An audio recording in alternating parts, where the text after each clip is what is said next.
तो ये जो क्लर्क लेवल पे जो कैंडिडेट ज्वाइन करता है उसको क्या बेनिफिट हो जाते हैं या क्या उसका रोल आ जाता है या क्या उसको बेनिफिट मिलेगा एज ए टीओ या ट्रेनिंग ऑफिसर। तो I think this is a smarter route for all those जो मे बी अगर आप थोड़ा सा डीमोटिवेटेड है कि शायद एसबीआई पीओ क्लियर नहीं हुआ है, there is always another route. लेकिन as of now bank has implemented in the promotion process itself कि तो यहाँ पे जैसे जनरल अवेयरनेस हो गया, जर्नल बैंकिंग हो गया, लीगल एस्पेक्ट्स हो गए, ये सब एक इम्पॉर्टेंट रोल प्ले करता है, followed by there is also a descriptive exam attach to it.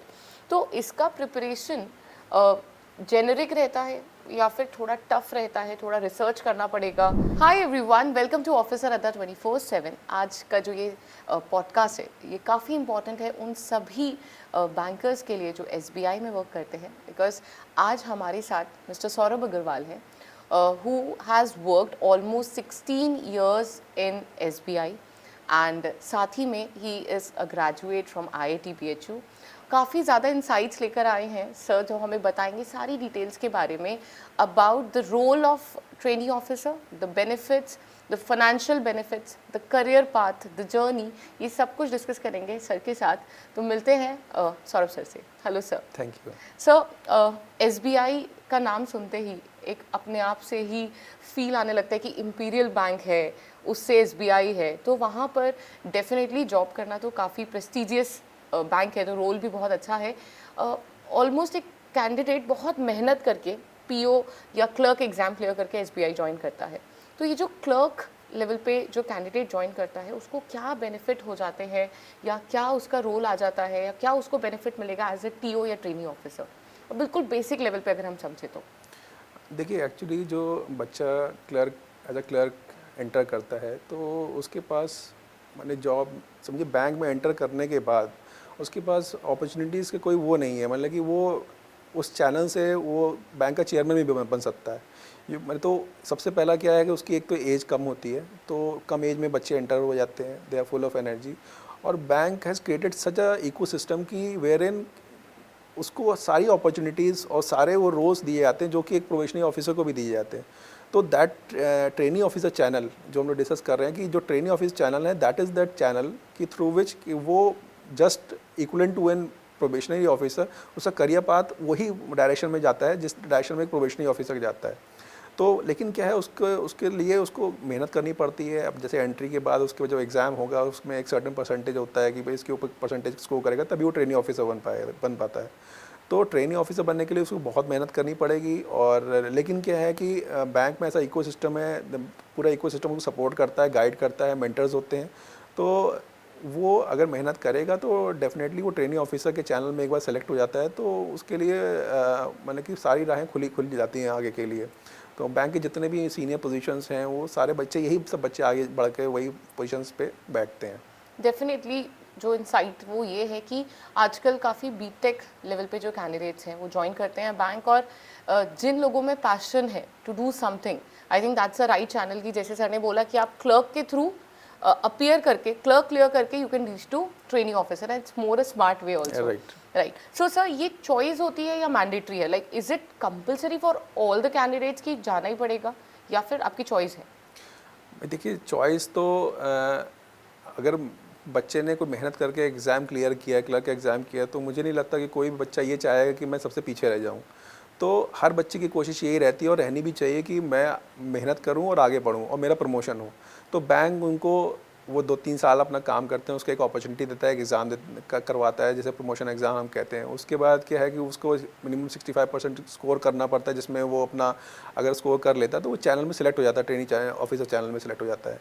तो अगर वो स्कोर नहीं करेगा तो वो अपने उसी चैनल में मेंटेन रहेगा, यानी वो क्लर्क है तो क्लर्क में ही रहेगा। तो मेरा तो कहना यही है कि हर बच्चा जो भी इस बनने के एग्ज़ाम को देता है तो उसकी कोशिश यही होनी चाहिए कि वो ट्रेनिंग ऑफिसर बने, क्योंकि बनने के बाद फिर उसको कोई डिस्टिंक्शन नहीं रह जाती कि वो कोई पीए चैनल से है, क्लरिकल चैनल से है, बैंक उसको इक्वली ट्रीट करता है। और उसके लिए प्रमोशन के जितने भी प्रमोशन की अपॉर्चुनिटीज़ होती हैं वो उसको भी इक्वली ऐसे मिलती है जैसे प्रोबेशनरी ऑफिसर को मिलती है। तो मेरे जितने बच्चे तैयारी कर रहे हैं उनके लिए बस यही कहना चाहूँगा कि वो लोग मेहनत करें और इस एग्ज़ाम को क्लियर करें, ताकि ये है कि वो और अपने साथियों से जो कि सिलेक्ट हो जाते हैं तो उनसे पीछे ना रह जाएँ। तो सर, इस रोल के साथ फाइनेंशियल बेनिफिट्स भी आते होंगे जी। डेफिनेटली। तो क्या देखिए financial benefits एज अ रहेंगे? एंट्री लेवल अगर मैं क्लरिकल चैनल की बात करूं तो मैं अमाउंट तो डिस्क्लोज नहीं करूंगा, लेकिन मैं एक जनरल बात करूं तो क्लरिकल में और एक ट्रेनी ऑफिसर में मैं समझिए अप्रॉक्सीमेटली डबल या 2.5 टाइम्स का मैंने इंक्रीमेंट हो जाता है, यानी कि सैलरी उसकी एक्स अमाउंट है तो 2.5x हो जाएगी उसकी सैलरी, इतना इतना फ़र्क आ जाता है। और पर्क्स में भी बहुत बेनिफिट मिलता है, बहुत सारे अलाउंसेज होते हैं, मेडिकल अलाउंसेज हो गया, फ्यूल अलाउंसेज हो गया, और आपके बहुत सारे बैंक अलाउंसेस देता है जो कि benefits after he get selected in that trainee officer channel, तो उसको तब मिलते हैं। ओके, तो सर ये जो फाइनेंशियल बेनिफिट्स है, तो मैं इसको अगर इजी लैंग्वेज में कोट करूँ तो यही कि अगर आप क्लर्क की जगह पीओ प्रोबेशनरी ऑफिसर बन के जाते हैं तो वही पर्क्स होंगे, है ना। सो आइडियली क्लर्क से तो काफ़ी स्मार्टर रूट है, बहुत ज़्यादा कंपटीशन भी नहीं होता होगा, जी। बिकॉज अगर आप पीओ एग्जाम पे देखें तो काफ़ी लोग भर रहे होते हैं और वैकेंसीज हमेशा लिमिटेड ही रहती हैं एसबीआई में। तो I think this is a smarter route for all those जो मे बी अगर आप थोड़ा सा डीमोटिवेटेड है कि शायद एसबीआई पीओ क्लियर नहीं हुआ है, there is always another route if you are motivated enough to clear the exam. Correct. तो सर यहाँ पे जो रोल ऑफ जेआईबी सीआईबी है, आई थिंक वो भी इक्वली पे रोल प्ले करता होगा, बिकॉज अगर आप क्लर्क से टीओ जा रहे हो, definitely are motivated enough to grow, है ना, कि भाई आप अपने करियर में एक्सेल करना चाहते हो, तो यहाँ से ट्रेनी ऑफिसर से जो अगला रास्ता है नेक्स्ट प्रमोशन का, वहाँ पे जेआईबी सीआईबी का रोल रहता है, या फिर in general he JIB CIB important रहता है? देखिए in general he JIB CIB का आजकल इम्पोर्टेंस काफ़ी बढ़ गया है। और अगर मैं बात करूं, देखिए पहले क्या होता था, पहले एक बैंक ने ऑप्शन दे रखा था कि जेआईबी सीआईबी करने के बाद एक एक इंक्रीमेंट मिल जाता था, तो उसके बाद उतना वेटेज नहीं दिया जाता था। लेकिन as of now bank has implemented in the promotion process itself कि जेआईबी सीआईबी की सर्टेन वेटेज रख दिया है बैंक ने, और मेरे हिसाब से जेआईबी सीआईबी हर एक बच्चे को करना चाहिए, क्लियर करना चाहिए। अपार्ट फ्रॉम फाइनेंशियल बेनिफिट्स, अगर वो जेआईबी सीआईबी क्लियर्ड होता है तो बैंक उसको माने कि कॉम्पिटेंट मानता है कि उसको फ्यूचर जो प्रमोशन अपॉर्चुनिटीज़ मिलेंगी तो उसमें उसको प्रेफरेंस दी जाएगी। तो मेरा मानना यही है कि जेआईबी सीआईबी की हर बच्चे को मेहनत करनी चाहिए और इसको माने कि क्लियर करना चाहिए। सो फाइनेंशियल लेवल पे भी बेनिफिट है, प्लस जेआईबी सीआईबी आप करते हो तो देर आर मोर इंक्रीमेंटेड जी। Benefits financially, so financially also seems to be a very good option. Level of examination की अगर मैं बात करूँ तो I was just going through this labours, I was checking all this, तो यहाँ पे जैसे जनरल अवेयरनेस हो गया, जर्नल बैंकिंग हो गया, लीगल एस्पेक्ट्स हो गए, then the knowledge about the products of SBI, history of SBI, ये सब एक important role play करता है, followed by there is also a descriptive exam attached to it। तो इसका preparation generic रहता है या फिर थोड़ा tough रहता है, थोड़ा research करना पड़ेगा, कैसा रहता है? देखिए एक्चुअली क्या है कि बैंक का जो पेपर होता है वो मोर और लेस थोड़ा सा आप रिसर्च पॉइंट ऑफ व्यू से अगर कहें कि रिसर्च करना पड़ता है, क्योंकि बैंक का जो मटेरियल्स है वो काफ़ी स्कैटर्ड होता है, डेली आपके सर्कुलर्स आते हैं और डिफरेंट किताबें होती हैं, उसको देखना पड़ता है। तो अगर बच्चे को इतना टाइम नहीं होता कि वो पूरा सारे मटेरियल को स्कैन कर पाए, उतना रीडिंग कर पाए, तो बच्चा हमेशा ऐसा मटेरियल अगर उसको मिलता है जैसे कि उसे कंपाइल्ड एक जगह मिल जाए तो उसके लिए बेनिफिशियल होता है, क्योंकि जॉब रिक्वायरमेंट्स उसकी जॉब रिस्पॉन्सिबिलिटीज़ काफ़ी ज़्यादा होती हैं, तो समय उतना नहीं होता। और जहाँ तक आपने बात की, अगर मैं इंपॉर्टेंट एरियाज़ की बात करूँ तो बेसिकली जो जो बैंक रिलेटेड प्रोडक्ट्स हैं that is of very importance रखते हैं वो काफ़ी, तो वो बच्चे को देख कर जाना चाहिए। जनरल अवेयरनेस जो हमारी इकॉनमी रिलेटेड जो डेवलपमेंट्स हैं उसको देखना चाहिए, और जो बैंक स्पेसिफिक डेवलपमेंट्स हैं तो वो बच्चे को ध्यान में रखने चाहिए, क्योंकि वो सब मेजर एरियाज़ होते हैं जो कि बैंक के इस एग्ज़ाम में वेटेज काफ़ी रखते हैं। Right. So I was even checking the paper, the previous year paper, and I was a little surprised. So जैसे हम जब preparation करते थे तो not with respect to exam but to any exam they used to say कि ऐसे specific ratios नहीं आ सकते, like for example net profit ratio क्या है या फिर NPA ratio क्या रहा for the year 22-23, directly a balance sheet figure and you have to quote it correct. But I was checking the previous year paper, यहाँ पे ऐसे questions हैं so कि 2022 में let's say what was the net profit ratio of the bank या फिर gross profit ratio क्या रहा, all these questions are there, तो you have to be a little particular and selective while choosing the material because एक major problem आता है कि bank definitely अब वो 9 to 5 वाला जॉब नहीं रहा, it's more than that now. पहले जब बोला जाता था कि you know it's more 9 to 5 job, bank की जॉब करते हैं 9 to 5, but I don't think we interact with so many bankers and कई बार वो लोग जब क्लास में JIB CIB के बैचेस में ज्वाइन करते हैं, because I take classes for JIB CIB, तो वो लोग बोल रहे होते हैं कि मैम 8:15 से क्लास कर दो, एंड आई कीप सेइंग कि भाई आपका तो 5 o'clock पे ऑफ हो जाता होगा। बोलते हैं कि ma'am that's not the that's not now the things जो पहले चलते थे। अभी ये है कि 8 बज रहा है और क्लोजिंग अगर आ जाए, मंथली क्लोजिंग या फिर आपकी quarterly closing, they come up by 9 or 10। तो अगर आप ये जो टाइमिंग वाले इसमें देखो तो सेल्फ प्रिपरेशन का टाइम तो नहीं बचा। You will need some some curated course जो आपकी उस लिमिटेड टाइम पीरियड में आपकी ज़रूरत को पूरा कर दे, may be very specific, who has the knowledge of the previous pattern. And here I would say that we have been lucky enough that Saurabh sir has helped us enough in curating a course specifically for SBI TO, and sir के mentorship में ही हमने वो पूरा course design करा है और उनका special role रहा है उसको डिज़ाइन करने में। You can check our course, you can find the link in the description, and it will help you to clear your TO exam in the coming month. So इसके साथ साथ sir यहाँ पे तो हमारा एग्ज़ाम प्रिपरेशन हो गया, ये जर्नी कैसी रहती होगी TO की? देखिए, मैं अगर जर्नी की बात करूँ, करियर पाथ की बात करूँ, तो जैसे बच्चा क्लरिकल चैनल से एंटर हुआ, फिर उसके बाद वो ऐसी एग्ज़ाम देता है TO वाला, after he gets through that channel, तो now he has I would say that the sky is the limit. क्योंकि क्या है कि वो TO चैनल के बाद क्या है कि उसके बाद ही गेट्स मैंने उसमें अपॉर्चुनिटी रहती है कि मैंने कि डायरेक्टली डिप्टी मैनेजर बन जाते हैं लोग, तो उसके बाद पीरियोडिक प्रमोशंस होते रहते हैं उनके। तो बैंक की निगाह में वो लगभग वो PO के रैंक में लेवल में आ जाते हैं। तो जितने भी इस चैनल के थ्रू क्लियर करके आगे बढ़ते हैं, तो बैंक ही कहता है कि भाई these are the most competent pool of employees they have. तो जितनी भी बैंक की क्रिटिकल पोजीशंस होती हैं, इंपॉर्टेंट पोजीशंस होती हैं, तो बैंक उन पोजीशंस पे ऐसे कैंडिडेट्स को प्रेफर करता है कि जो TO चैनल से आए हैं। दैट मीन्स मैंने कि वो मेहनत करके आया है बच्चा और वो बहुत मेहनती है, उसने दिखाया है, प्रूव किया है, तो बैंक उनको प्रेफरेंस देता है। सारे जितने भी इंपॉर्टेंट पोजीशन, जैसे क्रेडिट की बहुत इंपॉर्टेंट पोजीशन मानी जाती हैं क्योंकि दीज आर क्रिटिकल असाइनमेंट्स, तो बैंक ऐसे बच्चों को आगे प्रमोट करता है कि वो इस रोल में आगे बढ़ें।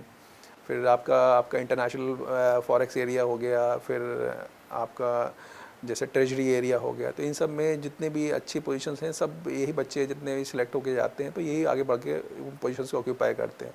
और आधा आई वुड से कि इन्हीं सब चैनल से जो बच्चे आगे बढ़ते हैं, तो दे गेट इवन जो चेयरमैन बैंक के बनते हैं, वो भी इसी चैनल से बच्चे जो जाते हैं वही आगे बढ़ के चेयरमैन बनते हैं बैंक के।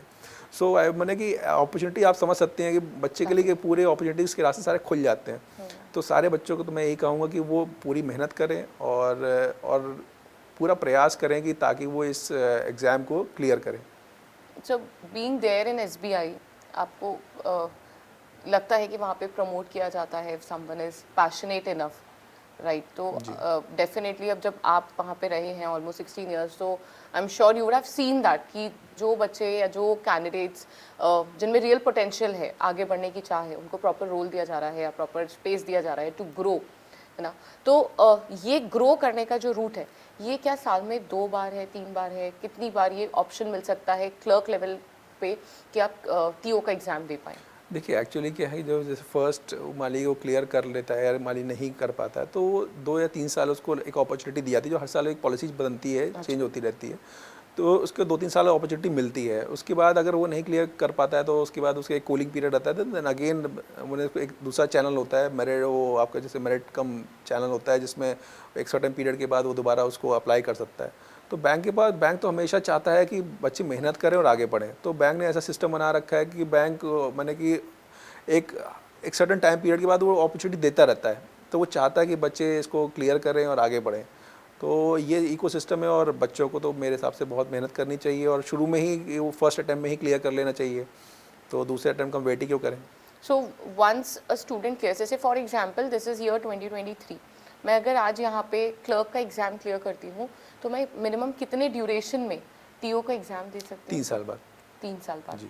ठीक है। और 3 साल के बाद then I can give, and then there are certain rules and regulations जो मुझे अबाइड करने पड़ेंगे, ठीक है। सो यानी कि 3 साल के बाद आपको ये अपॉर्चुनिटी मिलती है, और अभी जिन लोगों के पास ये अपॉर्चुनिटी है, आप इस अपॉर्चुनिटी को अवेल करें and go for the benefit that bank is providing you and the enormous opportunity ahead of it. इससे ज़्यादा भी बहुत आगे अच्छी अपॉर्चुनिटीज़ हैं, एज सर कोटेड, कि आप ये अगर आप पैशनेट इनफ हैं, आप इस पोजीशन से चेयरमैन तक की पोजीशन को पर पहुंच सकते हैं। आपको उतना मेहनत करना होगा और उस रास्ते को फॉलो करना होगा जो बैंक में डिफाइंड होगा, उतनी मेहनत करनी पड़ेगी, बिकॉज आप उस पोजीशन पे अगर जाना चाहते हैं तो इक्विटेबल नॉलेज और एक्सपोजर एक्सपीरियंस काफ़ी ज़रूरी है। तो ये इसका जो एक रूट डिफाइन करा गया है, जो पूरा आज एक डिस्कशन किया गया है, ये उन सब के लिए बहुत ज़्यादा हेल्पफुल रहेगा जो कि आज क्लर्क की पोजीशन पे या तो हैं जिनका एग्ज़ाम ड्यू है, या फिर जो सोच रहे हैं, या फिर जिन्होंने अभी तक ज्वाइन नहीं करा। आपको एक पाथवे मिल जाता है कि कैसे आप SBI में क्लर्क के एग्ज़ाम के थ्रू एंटर करके वो बहुत मैसिव जो कंपटीशन है उसे अवॉइड करते हुए इंटरनल रूट से कैसे आप ट्रेनिंग ऑफिसर बन सकते हैं और वही इक्वल बेनिफिट्स पा सकते हैं जो PO लेवल पे आपको मिलते हैं। So this was a very insightful session, sir. Thank you for joining with us. Any last piece of advice you would like to give the clerical students जो basically हमारे bankers हैं जिनका अभी clerk का से TO का exam होगा in the month of January? देखिए, मैं सभी बच्चों को कहूँगा कि चूँकि आप लोगों ने बैंक का क्लर्क का एग्ज़ाम क्लियर किया है और आप एंटर हुए हैं बैंकिंग सेक्टर में, so this channel provides you with an golden opportunity to and this will really boost your career growth. तो आप लोग अपने अंदर बिलीव रखें, आप मेहनत करें, और ऐसा नहीं कि एग्ज़ाम आए तभी हम लोग मेहनत कर रहे हैं। हम लोग को जैसे ही आप एंट्री लेते हो बैंक में तो आपको तभी से मेहनत करनी पड़ेगी, और मैंने give it your best shot, I would से कि मेहनत करिए और बेस्ट एफर्ट्स करिए, और रेलेवेंट बैंक की जो सपोर्ट गाइडेंस मिलती है उसको लीजिए, जो भी अच्छे मटेरियल्स हैं उनको स्टडी कीजिए। और ये आप मेरी तो कामना यही है कि सभी बच्चे इस चैनल को क्लियर करें और आगे बढ़ें, बस यही कहना चाहूँगा। Thank you everyone for joining in this session, and thanks a lot, sir, for Thank this you. insightful session. Thank you.